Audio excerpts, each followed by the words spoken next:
70-75 साल से आपके लिए जात के हिसाब से व्यवस्था है, जात के हिसाब से आपके लिए लोकसभा, विधानसभा, पंचायत में चुनाव की सीटें आरक्षित की जा रही है, जात के हिसाब से स्कॉलरशिप दिया जा रहा है। देश के राजनेताओं ने देश को लूटने का काम किया है और सर्वेश पांडे ने इस गलत का विरोध किया है और इस गलत के खिलाफ हमेशा सर्वेश पांडे खड़े रहे।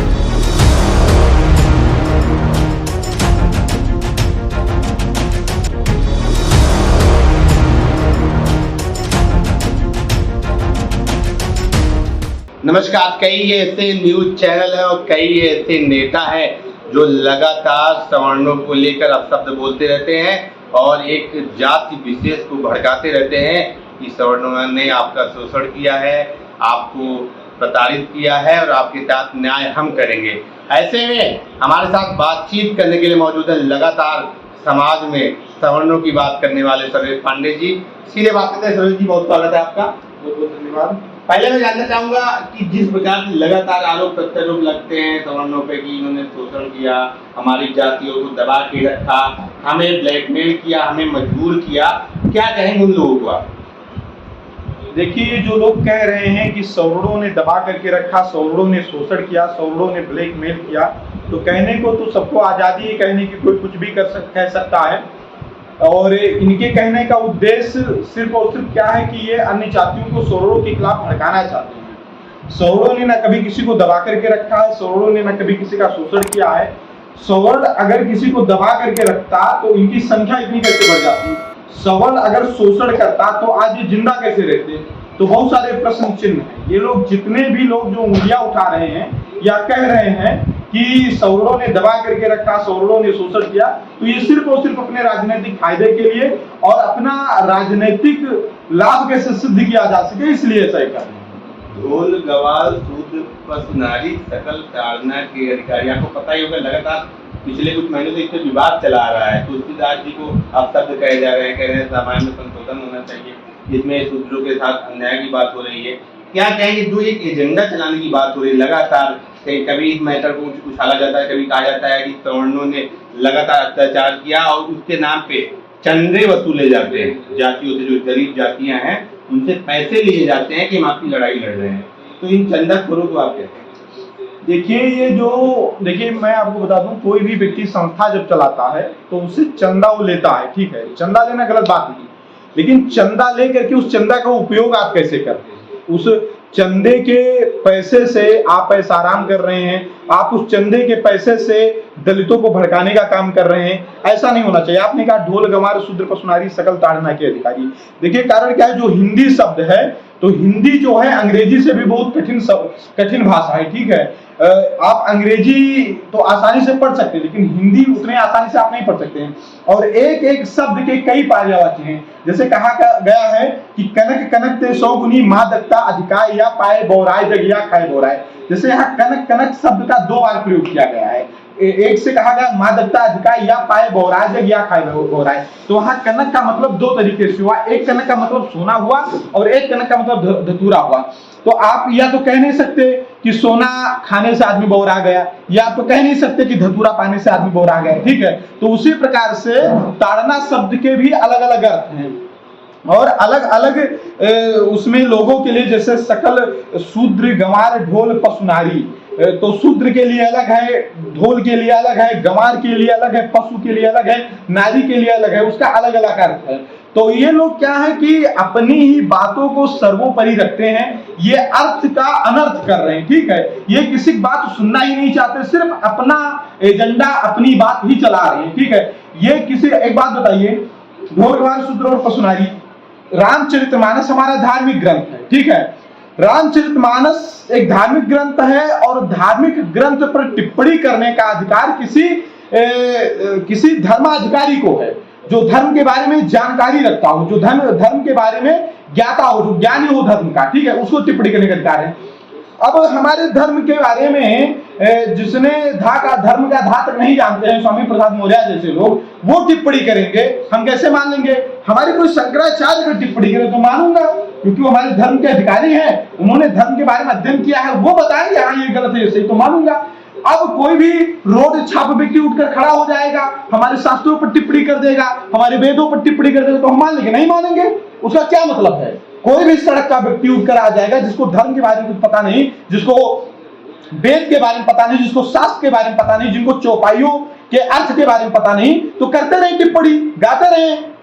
अच्छा, जिस प्रकार से लगातार समाज में कई ऐसे मीडिया चैनल भी हैं जो लगातार दुष्प्रचार कर रहे हैं, चाहे वो नेशनल दस्तक की बात करें, चाहे और चैनलों की बात करें, तो एक सोशल मीडिया पे दिलीप सी मंडल नाम के व्यक्ति हैं जो लगातार ब्राह्मणों को टारगेट करते हैं, सवर्णों को टारगेट करते हैं। ऐसे लोगों को क्या कहेंगे? क्या ये लोग जहर घोलने का काम कर रहे हैं? सबसे पहले तो मैं बताना चाहता हूं कि नेशनल दस्तक हैं या ऐसे जितने भी चैनल बने हुए हैं, इनको आप मीडिया चैनल बिल्कुल मत कहिए। ये मीडिया का काम नहीं कर रहे हैं, ये समाज में जहर घोलने का काम कर रहे हैं। इनका उद्देश्य सिर्फ और सिर्फ सवर्णों के खिलाफ जहर उगलना है, सवर्णों के खिलाफ दूसरी जातियों को भड़काना है। कहीं भी कोई समस्या है तो उस समस्याओं में सवर्णों का नाम कहां से निकाल कर लाना है, बस इनका यही एक काम है। तो ये मीडिया नहीं हो सकते। मीडिया का काम जो है, मीडिया जो है लोकतंत्र का चौथा स्तंभ है। मीडिया जो है निष्पक्ष और स्वतंत्र जो पत्रकारिता करे उसे मीडिया कहते हैं। और जो जात की बात करें, जातवादी बात करें, उन्हें आप मीडिया नहीं कह सकते। दूसरी बात क्या है कि ये जितने भी ये अमीर दलितों के एजेंट हैं, ये अमीर दलितों के द्वारा फंड किया जाता है इनको, ठीक है। इनको बताया जाता है कि आप जाकर के गरीब दलितों को सवर्णों के खिलाफ भड़काओ, चाहे कोई मीडिया हो, चाहे ऐसे बहुत सारे तथाकथित दलित चिंतक घूम रहे हैं, ये सारे अमीर दलितों के एजेंट हैं। इनको कहा जाता है कि जाकर के आप इस तरीके से जो माहौल है आप क्रिएट करो समाज के बीच में, जाकर के सवर्णों के खिलाफ दलितों को भड़काओ, उनको बताओ कि सवर्णों ने आपका शोषण किया। जबकि सवर्णों दलितों के नाम से जितने भी संसाधन, जितनी भी सुविधाएं, जितनी भी व्यवस्थाएं मिल रही हैं, ये चंद दलितों ने उस पर कब्जा कर रखा है। और उधर गरीब दलितों का ध्यान ना जाए, वो ध्यान भटकाने के लिए ऐसे चैनलों को खड़ा किया गया है। अच्छा, मैं एक चीज और जानना चाहूंगा, जिस प्रकार से अगर राजस्थान में या दूसरे राज्यों में कहीं मैटर होता है दलितों के साथ, तो ये तथाकथित जो नेता हैं दलित समाज के, ये नहीं जाते, आवाज नहीं उठाते। अफगानिस्तान में बुद्ध की मूर्ति तोड़ी गई, वहां आवाज नहीं उठाते। और जहां पे लगता है कि मसाला सवर्ण है या बनाया जा सकता है, वहां पे बढ़ चढ़ के भाग लेते हैं, वहां पे आरोप प्रत्यारोप लगाते हैं और जगह को जाते हैं। तो ये जो दोहरा रवैया है, आपको लगता है ऐसे संगठन जो सच में दलितों का भला कर रहे हैं? जैसे सबसे बड़ी बात क्या है कि इस विषय पर दलितों को खुद चिंतन करना चाहिए। कोई भी दलित थोड़ा पढ़ा लिखा है और आगे बढ़ा है, और सिर्फ मैं पाड़े हूं, मेरे पीछे का टाइटल पाड़े लगा है, इसलिए मैं जो बोलूंगा वो उनके खिलाफ होगा, ऐसा उन्हें नहीं सोचना चाहिए। या कोई दलित है, उसके पीछे का टाइटल दलित लगा है और वह उनके पक्ष में ही बोलेगा, ऐसा भी उनको नहीं सोचना चाहिए। उनको निष्पक्ष चिंतन करना चाहिए, उनको उस पर तुलनात्मक अध्ययन करना चाहिए। लखीमपुर में मुस्लिमों के द्वारा दलित लड़कियों का रेप किया जाता है, उनकी हत्या कर दी जाती है, एक भी दलित नेता नहीं जाते हैं। अभी एक न्यूज आई है कि पाकिस्तान में दलित हिंदू लड़की के साथ छेड़छाड़ किया गया, विरोध करने पर, शिकायत करने पर सर कलम कर दिया गया। इस पर कोई बयान नहीं आएगा। पश्चिम बंगाल में कितने दलित मारे जाएंगे, कितनी दलित बहन बेटियों के साथ गलत होगा, इन पर इनकी कोई टिप्पणी नहीं आएगी। तो कारण क्या है कि इनका एजेंडा सिर्फ और सिर्फ क्या है कि ये जो अन्य धर्म है, जो धर्मांतरण करवाते हैं हमारे धर्म से दूसरे धर्म में, उन संगठनों के द्वारा भी इनको फंड किया जाता है। इनका उद्देश्य कि सनातन को जितना गाली दो, सनातन की कमियां निकाल कर लाओ। ये जितनी टिप्पणी वेद पर करते हैं, जितनी टिप्पणी हमारे देवी देवताओं में करते हैं, जितनी टिप्पणी, एक बात बताओ, हम तो ऐसे लोग हैं कि हम नास्तिक और आस्तिक तो सबको स्वीकार करते हैं। बहुत ऐसे धर्म है कि आप उनके देवता के खिलाफ, उनके भगवान के खिलाफ, उनके अल्लाह के खिलाफ आप बोल दो तो आपका सर कलम करवा देंगे। और हमारे धर्म में रहते हैं, हमारे धर्म के नाम पर आरक्षण लेते हैं और हमारे देवी देवताओं को गाली भी देते हैं। लेकिन हमारे धर्म की उदारता तो देखिए, किसी के ऊपर ना कोई कार्यवाही होती, ना किसी के ऊपर कोई टिप्पणी, उनको भी लेकर चलने का काम किया जाता है। तो ये बात अन्य दलितों को समझना चाहिए। देखिए कारण क्या है कि वो आपको भड़का रहे हैं और आप भड़क रहे हैं, ऐसा आपको नहीं सोचना चाहिए। आप जब से देश आजाद हुआ है, 22.5% दलितों को आरक्षण दिया गया है, उस रिजर्वेशन में कोई सवर्ण कभी नहीं जा सकता है।